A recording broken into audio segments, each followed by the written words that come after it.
Assalamualaikum warahmatullahi wabarakatuh. Di sini kami beranggotakan 3 orang kelompok yang bernama saya sendiri, Aidinanta Eka Febrianto. Yang kedua ada Mustafa Faris. Yang ketiga ada Muhammad Fahri. Kami akan menjelaskan mengenai materi yang berjudul Belt and Pulley. Selanjutnya yang pertama ada pengertian belt. Bel adalah suatu elemen fleksibel yang dapat digunakan dengan mudah mentransmisi torsi dan gerakan berputar dari suatu komponen ke komponen lainnya, di mana bel tersebut dililitkan pada puli yang melekat pada poros yang akan diputar. Lalu ada puli. Puli adalah suatu alat mekanis yang digunakan sebagai pendukung pergerakan bel atau sabuk lingkar untuk menjalankan sesuatu kekuatan alur yang berfungsi mengantarkan suatu daya. Cara kerja puli sering digunakan untuk mengubah arah dari gaya yang diberikan dan mengirimkan gerak rotasi. Slide selanjutnya ya ada jenis-jenis belt dan puli.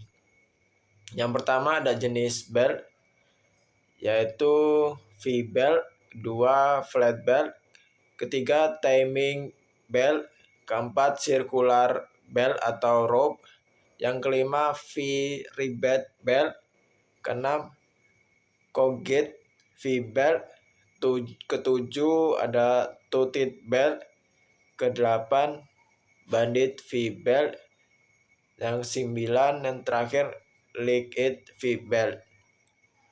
Dan kedua ada jenis pulley, yaitu yang pertama ada fixed pulley atau katrol tetap, yang kedua movable pulley atau katrol bergerak, dan yang ketiga ada block and tackle system atau sistem katrol ganda.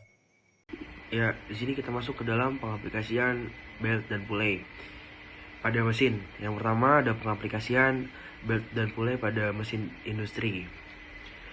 Pada mesin industri yang biasanya menggunakan belt dan pulley adalah mesin tekstil. Belt dan pulley digunakan dalam mesin tekstil untuk menggerakkan berbagai komponen seperti spindle dan shuttle. Yang kedua ada mesin perkakas. Di mesin perkakas ini, belt dan pulley berperan penting dalam mentransfer tenaga dari motor ke alat potong, memastikan torsi dan kecepatan yang tepat untuk berbagai proses pemesinan. Yang kedua ada pengaplikasian belt dan pulley pada mesin kendaraan.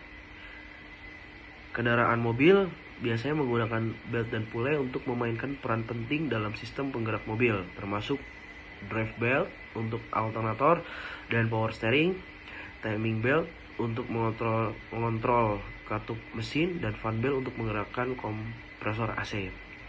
Yang kedua ada pengaplikasian belt dan pulley di mesin sepeda motor.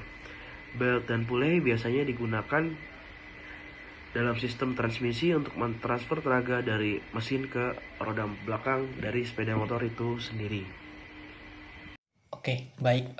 Selanjutnya kita akan membahas tentang bagaimana cara pemilihan untuk belt dan pulley tersebut.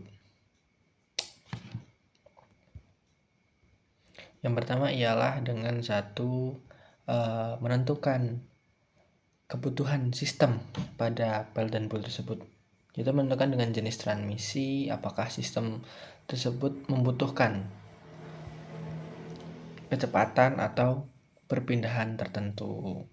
Kedua, mengumpulkan data teknis yang perlu dikumpulkan, mengumpulkan data seperti daya, kecepatan putar, jarak sumbu poros, dan kondisi lingkungan dan jenis bebannya.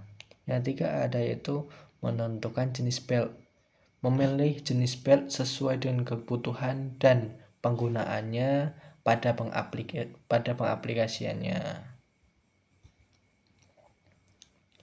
Yang keempat itu adalah memilih profil puli, menentukan diameter puli dan ukuran belt pada material yang digunakan. Yang terakhir itu dengan cara menghitung rasio transmisi puli.